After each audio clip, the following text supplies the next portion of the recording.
ଚାଟ୍ ଖାଇବାକୁ କାହାକୁ ଭଲ ଲାଗେ ନା? ସତରେ ଘୁଗୁନି ପିଆଜି ଚାଟ୍ ପାଟିରୁ ଜମା ଛାଡ଼େ ନା। ବୁଟ ଡାଲି ପିଆଜିକୁ ମସ୍ତ ମସ୍ତ ଘୁଗୁନି ଯେତେ ଖାଇଲେ ବି ମନ ଜମା ବୁଝେନି। ଫଟାଫଟ ଏହାର ପ୍ରସ୍ତୁତ ପ୍ରଣାଳୀ ଦେଖି ନିଅନ୍ତୁ।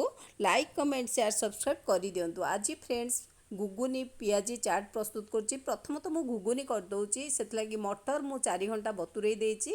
ତ ମଟର ବତୁରେଇ ଦେବା ପରେ ମୁଁ ପ୍ରେସର କୁକରରେ ଘୁଗୁନି ପ୍ରସ୍ତୁତ କରୁଛି। କିଛି ଜିରା ଫୁଟେଇ ଦେଇଛି ତେଲ ଦେଇ, ତାପରେ ପିଆଜ ପକାଇ ଭାଜି ନେଉଛି। ତାପରେ ମୁଁ ଅଦା ରସୁଣ ଛେଚା ରଖିଛି, ଯାହାକି ଆପଣ ବାଟି ପାରିବେ କି ଛେଚା ଦେଇପାରିବେ। ତାପରେ ତେଜପତ୍ର ଗୋଟେ ଦେଇ ଦେଉଛି। ଆକୁ ଏମିତି ମୁଁ ପ୍ରେସର କୁକରରେ ଡାଇରେକ୍ଟ କରୁଛି, ଆଉ ଆର ଟେଷ୍ଟ ବହୁତ ଭଲ ଆସିବ। ଆମେ ଘୁଗୁନି ଚାଟ୍ ପ୍ରସ୍ତୁତ କରିବାକୁ ଏଇଭଳି ମୁଁ ପ୍ରସ୍ତୁତ କରୁଛି। ଦେଖୁଥିବେ ଅଦା ରସୁଣ ଛେଚାଟା ଦେଇଛି। ତାପରେ ତାକୁ କିଛି ସମୟ ଭାଜିଦେବି। ଭାଜି ଦେବା ପରେ 2ଟି ଟମାଟୋ ଏଇଭଳି କ୍ୟୁ ସାଇଜ୍ର କାଟି ଦେଇଛି ଛୋଟ ଛୋଟ କରି, ସେଇ ସେମ୍ ମସଲାରେ ଭାଜି ନେବି, ଯେମିତି ସ୍ମୁଥ୍ ହେଇଯିବ, ପୁରା ମିଶିଯିବ ସେଇଭଳି ଭାଜି ନେବି। ତ ଏଇପରି ଭାଜି ସାରିବା ପରେ ମୁଁ ଲୁଣ ଦେଇ ଦେଉଛି। ବର୍ତ୍ତମାନ କିଛି ହଳଦୀ ଗୁଣ୍ଡ ବି ଆଡ଼୍ କରୁଛି, ରେଡ଼୍ ଚିଲି ପାଉଡ଼ର ଆଡ଼୍ କରୁଛି। ତାକୁ ମସଲା ଗୁଣ୍ଡ ଟିକେ ଦେଉଛି, କାରଣ ଆର ଟେଷ୍ଟ ବଢ଼ିଆ ପାଇଁ ମସଲା ଗୁଣ୍ଡ ଦେଉଛି। କିଛି ଧନିଆ ପତ୍ର, ଢେର ସାରା ଧନିଆ ପତ୍ର ଦେଉଛି। ଆକୁ ଆମେ ଯେହେତୁ ଚାଟ୍ ପ୍ରସ୍ତୁତ କରିବା, ଆକୁ ଗୋଟେ ସୁନ୍ଦର ଆର ଫ୍ଲେଭର ଆସିବ।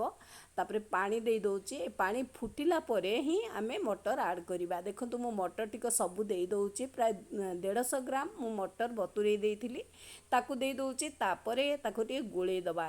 ଦେଖୁଥିବେ କେତେ ସୁନ୍ଦର ଭାବେ ମିଶି ଯାଇଛି ପାଣିରେ। ତାପରେ ହିଁ ମୁଁ ଲିଡ଼୍ଟା ଦେଇଦେବି। ଆଉ କିଛି ରେଡ଼୍ ଚିଲି ପାଉଡ଼ର ମୁଁ ପଛରେ ଦେଇଛି। ତ ଆମେ ତ ଚାଟ୍ ଯେହେତୁ ପ୍ରସ୍ତୁତ କରିବା, ଆମେ ତ ଲଙ୍କା ଆଡ଼୍ ହିଁ କରିବା, କିନ୍ତୁ ମୁଁ ଘୁଗୁନି ଯେହେତୁ ଟିକେ ରାଗ ହେଲେ ଭଲ ଲାଗିବ, ସେଥିଲାଗି ମୁଁ ରେଡ଼୍ ଚିଲି ପାଉଡ଼ର ଆଡ଼୍ କରିଛି। ତାପରେ ମୁଁ ଲିଡ଼୍ଟା ଦେଇଦେବି। ଲିଡ଼୍ ଦେଇକି ପ୍ରାୟ ଗୋଟିଏ ହୁଇସିଲ୍ ଦେବା ଯାଏଁ ଛାଡ଼ିଦେବି। ଦେଖନ୍ତୁ କେତେ ସୁନ୍ଦର ଭାବେ ଘୁଗୁନିଟି ପ୍ରସ୍ତୁତ ହୋଇଯାଇଛି ଚାଟ୍ ପାଇଁ। ତ ଘୁଗୁନି ପ୍ରସ୍ତୁତ ହୋଇଗଲା ପରେ ହିଁ ଆମେ ତାପରେ ଅଲଗା ପ୍ରୋସେସିଂ କରିବା। ତ ଏବେ ମୁଁ କାଢ଼ି ନେଉଛି ଘୁଗୁନିକି।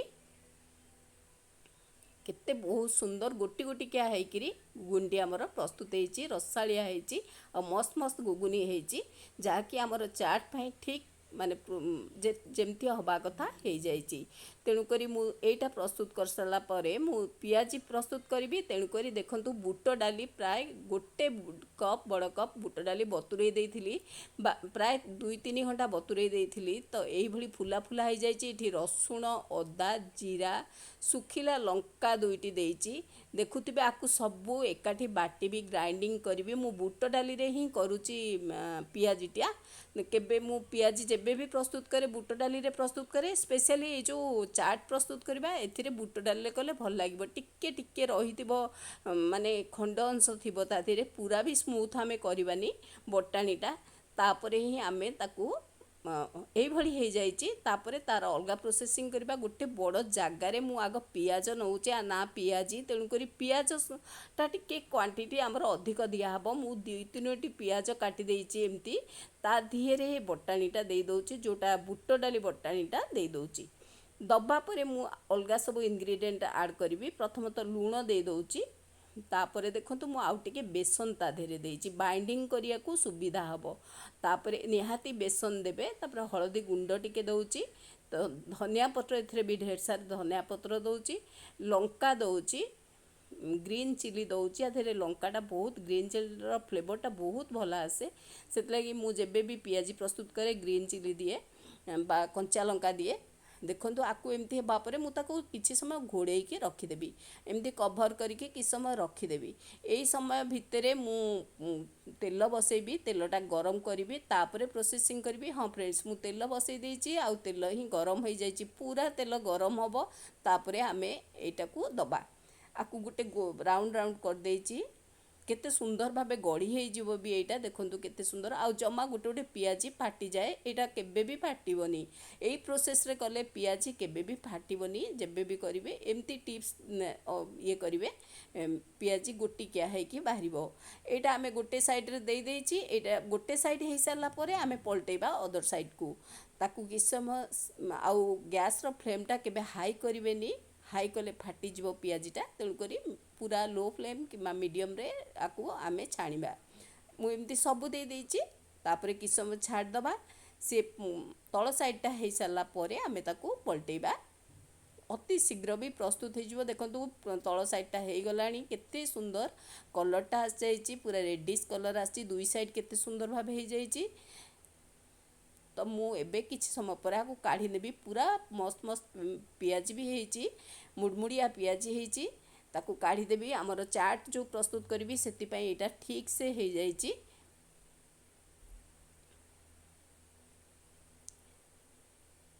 एभली मु काढ़ी नउछि।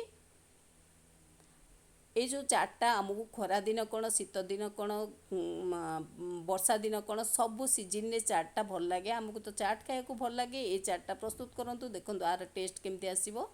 तो एबे मु ताको तेल गुड़ा टिके ये करके काढ़ी नउछि सब गुड़ा काढ़ी दउछि।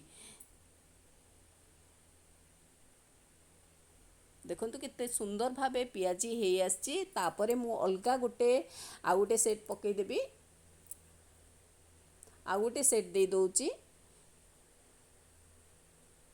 पिला बड़ समस्त को यहाँ बहुत भल लगे टेस्ट आसो आ बहुत भल लगे सहजे आम आपको बहुत हेल्दी वे रे करुचे जमती कि बेसी किसी जिनस आड करने तेणुक यहाँ बहुत टेस्ट दब आ भल लगे। देखु यहाँ दे दूची तापरे आकु भी पलटई देवी ये भी से भली आकार पूरा रेडी से होगी मुड़मुड़िया होतापर आकु मु काढ़ी ताकू गोटे साइड कि समय छाड़ीदबा परे आ गोटे साइड देखो केते सुंदर भावे हो जाइए रेडिश पूरा हो जाइए। तो मु ताकू सबू काढ़ी नउची।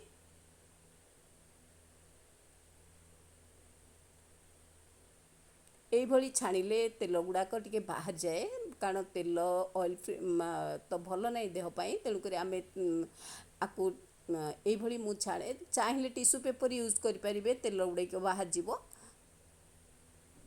ये सबू मु काढ़ी नहीं बर्तमान देखुवे मु पियाज गुड़िक सबू छाणिकी गोटे साइड रे रखीदे।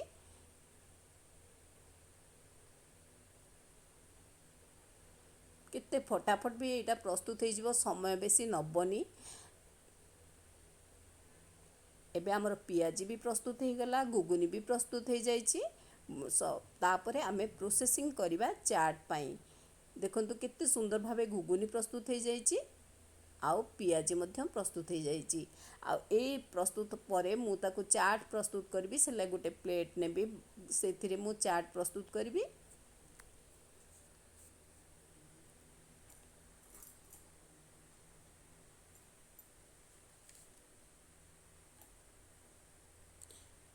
बहुत शीघ्र बहुत फटाफट प्रस्तुत हो जाइए। पियाजी आउ घुगुनी दुईटी जाक बहुत सुंदर भाव प्रस्तुत होइए आउ फटाफट मध्य प्रस्तुत होइए। बर्तमान गोटे प्लेट रे मु किछि घुगुनी किछि दे दउची तापरे जो पियाजी दबा ताकू फाड़ फाड़ करदबा जहाँकि आपको बहुत भल लगे। ये फाड़ फाड़ करदेले पियाजी रो टेस्ट चाट टेस्टा आसीबो जहाँकि यहाँ गोटे सुंदर स्ट्रीट फूड आमे भी खाइथिबा बाहर। देखो ता उपरे भी किसी घुगुनी देदबा ये घुगुनी चाट आउ पियाजी गोटे गोटे लेयर करके देदबा तापर आमे किछि पियाज दबा जेहेतु चाट करूचे पियाज तो निहाती दबा तापरे मु धनिया पत्र मध्य दउची। चाहिए आपण टमाटो सॉस कि आउ टमाटो सॉस किंबा दही ऐड करें मु से सब न दे चाट मसला दे दूची किछि कंचा लंका भी ऐड कर दूची। ये भी आर टेस्ट बहुत बढ़िया आसीबो पिला बड़ समस्त को यहाँ पसंद आसीबो। देखंतु केते शीघ्र आमर फटाफट प्रस्तुत हो गला घुगुनी आ पियाजी चाटटा। भल लगी निश्चय लाइक करेंगे कमेंट शेयर सब्सक्राइब करेंगे केबे भी भूलिबेनी। आउ ये टेस्टी रेसिपी प्रस्तुत करंतु आर टेस्ट नियंतु गोटे यूनिक टेस्टी आर टेस्ट रहुची। थैंक यू नमस्कार ममता नंद।